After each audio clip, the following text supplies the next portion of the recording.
ดีและสวัสดีเด้อพ่อพี่น้องโดยเรื่องฮักกระมาหอนทุ่งง้อพ่อพี่น้องมื้อนี้ก็มาเยี่ยมยามทางพ่อเพิ่นเนาะแล้วก็มี FC อ่ะก็ต้องกราบขอโทษขออภัยหลายเด้อพ่อพี่น้องทางสลากะแบบอุกใจแน่ฮะแบบว่าอุกใจที่ว่าทางสลานี้เนาะ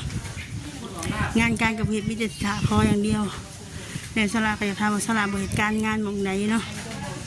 โดยส่วนน้ำฝนน่ะสลาอยากให้ไปเห็ดก่อนพี่น้องสุดแต่อยากให้ไปเห็ดแต่บ่มีผู้ใดหับเนาะเพราะเป็นตุ้ยอยากให้รถแต่ก็รถบ่ได้ถ้ามีวิธีรถก็แนะนำนี่เด้อพ่อพี่น้องโดยเพราะว่าสลากับเมื่อยเต็มที่เลยพ่อพี่น้องเลยเมื่อยกับคำว่าของคนที่ว่าทั้งที่ว่าเห็นอยู่สลาเห็ดเวียกเห็ดงานตัวเป็นเกลียวเนาะ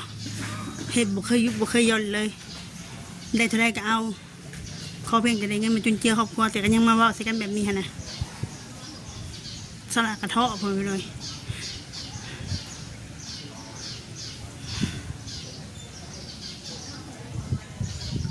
จะหูอีกแล้วว่านี่ตอนเพราะว่าสละกระถ่ายคลิปเนาะกระถ่าย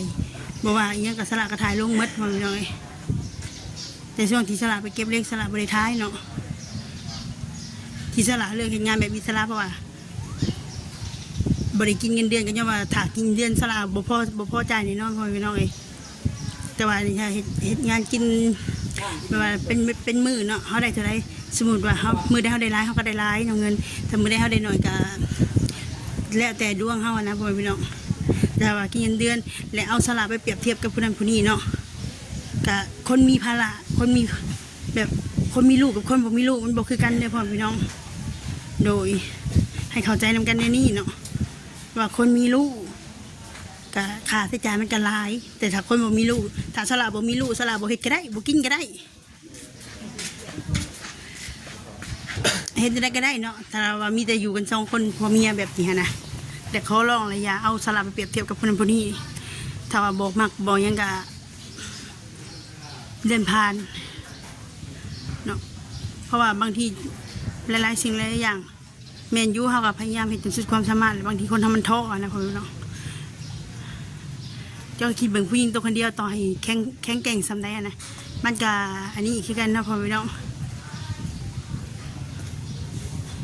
ขนาดสละเห็ดอยู่ทุกมื้อนี้ก็ยังว่าสละบ่เห็ดสละกับบ่ฮู้จักคำที่เว้าแล้วพ่อพี่น้องโดยกระทำว่าไอ้น้องบ่มีไอ้น้องก็เพิ่นจะส่งมาซอยอยู่โดยแต่ว่าทางพ่อเพิ่นก็เป็นอะไรแนวปาดกับปาดบ่ได้ตอนนี้เพราะว่าถ้าว่าปาดแล้วเป็นนี่มีว่าถ้าปาดแล้วมีแต่ตาย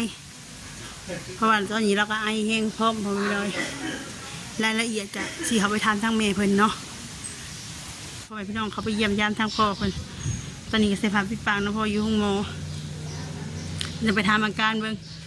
เพราะว่าเมื่อวานนี่ก็ทางสบุญเพิ่นก็เอาเงินมามอบให้เนาะให้ลินปีใหม่เป็นของคนปีใหม่แหละแต่ถ้าสลาสิให้ทางเมย์เป็นก็จ่ายยะซื้อยาให้พ่อเนาะโดย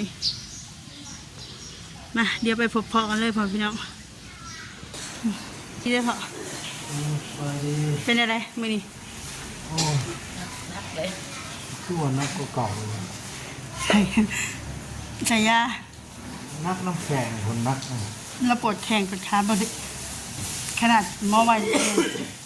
มาขลังเราแพ้ยาดีไฮเซนนี่เคยร้านกาแฟกาแฟ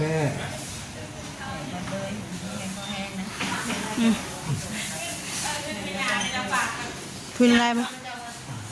จะถิดพื้นอะไรปะสบายดีไหมเป็นอะไรหมอเป็นอะไรเนี่ยเปลี่ยนยาวหมอวันนี้แล้วก็ไหมโอ้ยเพิ่นก็ว่าเพิ่นเปลี่ยนยาให้มันบ่ดีบ่ไข้ไออันนี้เพิ่นดิซิดดวงตะวันก็มันหนักแล้วแขนขาก็ไปบ่ได้ได้หยังบ่ได้ได้บัดนี้แล้วในนี้มันก็ยังเจ็บอยู่เหนียวก็บ่ออกคันบ่ใส่อันทั้งโตบ่ใส่หยังก็ทอส่งมาแต่เบิ่งช่วงนี้ยังไล่มือเติมบ่ได้อันนั้นเรื่องนั้นจะใส่ไปเลยเรื่องปานบ่ได้ปานเนาะปานบ่ได้ปาดดอกเพิ่นว่าฟังเบิ่งนี่แหละเพิ่นยังบอกฟังเบิ่งนำกันแต่ปาดหรือบ่ปาดยังบ่จักติดตามอาการก่อน คันมันหลายโรคหลายผลสิปานได้ แม่ลิสะดวงกันตั้ง20 ปี20ปี ดินสะดวงแบบนั้นผัดอันนั้นอิหยังก็ กระดงยังไร ประด อะไร ง เนี่ย ประดงขอ อันนี้เพิ่นสิเปลี่ยนยาใหม่อีกแม่นบ่ เอายามาใส่อีกมึนตีนมึนมือเลยสักสิจำได้แหละ กระดงกับลูกมา อืม วิชดวง อืม กระเพาะ อืมแล้วก็ปอดกับปนัด ต่ออีก ปอดแล้ววันนรก เป็นโรคปอดเราสะสมมาเท่าไรปีเลยนะเลยมาลงบาทเดียว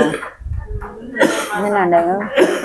ไอ้นั่นไอ้บ เรา ริยุทธ์ เราบ่ได้มาหาหมอเป็น20 ปีหรือ30 ปีเลยหากันมานี่ กันเป็นเบาพื้นว่าท่านบริปาดบริยังมันบ่อนั้นท่านทำมีสำได้เล่าเขามีหรือเขาบ่มีเขาก็ต้องในมือค่อยๆไปนี่แหละค่อยเป็นค่อยไปท่านหมอละหมอเข้าใจบ่ได้ก็ค่อยว่าน้ำเพิ่น ซาเลยเพิ่นอะไรเฮ็ดได้ ถ้าได้บ่มีแต่ออกอย่างเดียว เหนียว อยากบอกอีกบ่นี่ นี่จะมันไหลเองมันนะ ก็เขาแง่นั่นเขา เนี่ยส่งมันอะไรเองออก คันเท้าลูกนั่งแล้วมันเหนียว มันเต่งเลย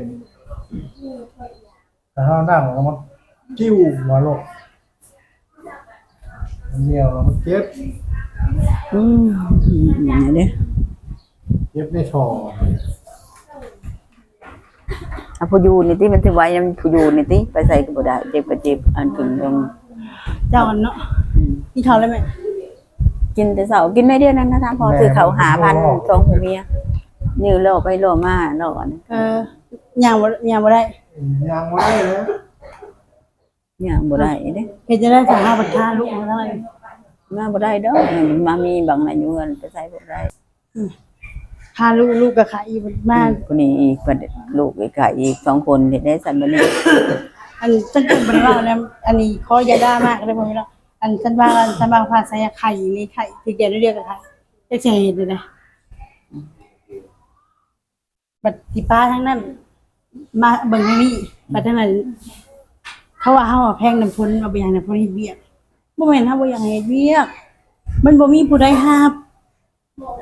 บอกคนแหน่มันบ่มีขอโทษขออภัยในหลายๆมันบ่มีผู้รับ เขาบ่รับเขาเห็นตุ้ยแล้วเขาบ่รับขนาดกำเฮาเขายังบ่อยากรับจนเขาเห็นเวียกได้ว่าจังรับบ่มีไผ บอกเพิ่นมันตุ้ยหลายเขาบอกเอา ไผสิอยากกินแฮงลูกอยากให้ลูกเฮ็ดเขาก็แฮงอยากให้เฮ็ดแหละ มันอยู่เฮือนนั่นแหละเฮ็ดได้สั่นอยู่เฮือนคือเฮาก็บ่ได้มีคนมีไผก็มันก็อีต้นตัวเองอยู่มันก็ มันย่างพาไปลินจะให้เฮ็ดได้ เฮ็ดได้แม่ก็บ่จักแน่ว่าคือกันเลย เฮาก็ใจเลยว่าเนาะบ่แม่นว่าไผสิอยากนั่นนี่บ่แม่นว่าเลี้ยงลูกสบายเกินแบบบ่ได้เลี้ยงสบายดอกอยากให้เฮ็ดจะกินแฮงลูกไผสิบ่อยากกินแฮงลูกเนาะเลี้ยงใหญ่มาคลอดออกมาแล้วก็แต่ว่ามันเฮ็ดบ่ได้บ่มีไผรับเลยอย่างไปเฮ็ดกันย่างเขาเรียกก็ไปค้าไปลินไผสิเอาอยากให้เข้าใจนำกันนี่พ่อแม่น้อยไม่ว่าเฮ็ดเนาะก็เพิ่นก็เที่ยวรับเที่ยวส่งน้องไปโรงเรียน ถ้าบ่มีมันก็บ่มีผู้ไปแม่ก็ไปใส่บ่ได้ นั่นแหละจะอาศัยแต่น้ำพ้นเลยเอง ก็มันตุ้ยไปใส่เขาก็บอกเอาเหตุการณ์กัน กับบริวารนั่นแหละก็บอกตามความจริงนี่แหละว่า เพราะตามความจริงนะเอามาตุ้ยเลย ถ้าแต่ว่าไผมีวิธีลดหุ้นก็บอกแนะนำนี้แบบยาลดหุ้นเนี่ย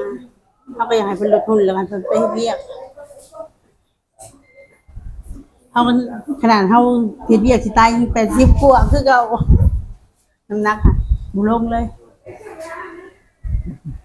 เดี๋ยวเอาเงินให้แม่ซื้อนี่ก็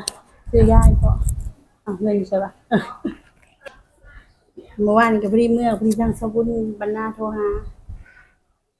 ว่ามีอันที่บ้านยังก็จะบิ้งกับไอ้เพชรเลยแม่ที่ว่าเพิ่นเอาข้าวใหม่เฮาตลอดเดินทางเขาขึ้นโดนเด้ เออ เป็นฝากให้ปีใหม่แต่ก็บ่ได้ลิ้นดอกปีใหม่เอามาให้พอสยบยาดอกปีใหม่แต่ละปีก็บ่ได้ลิ้น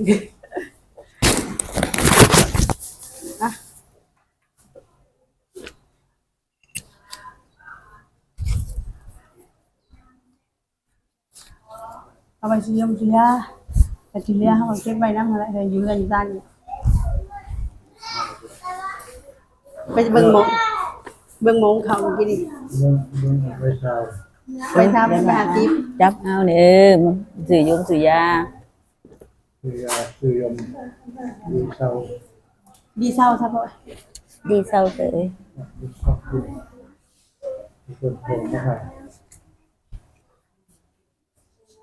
ขอบมุกขอบใจเพิ่น ทองคนที่ไม่เพิ่นว่า